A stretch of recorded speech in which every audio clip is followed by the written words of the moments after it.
If TikTok keeps showing you random, you may like suggestions or search ideas you are not interested in, you can clean things up pretty easily. First, open the TikTok app and make sure you are signed in. Next, tap the magnifying glass icon in the top right. That opens your search tab. You will probably see a list of past searches.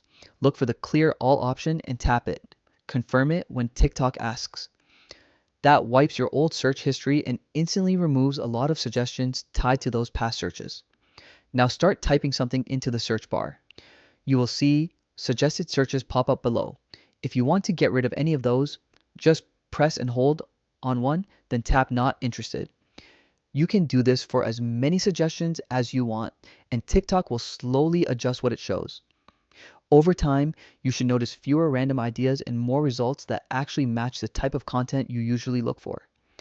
To turn off TikTok's personalized post suggestions altogether, go to your profile page and tap the three bars in the top right corner. Head into Settings and Privacy, then find Notifications. Scroll down until you see something like Personalized Post Suggestions and turn those switches off. While you are there, also look for posts from accounts to follow and turn that one off. This helps keep your recommendations cleaner and prevents TikTok from pushing extra content you never asked for.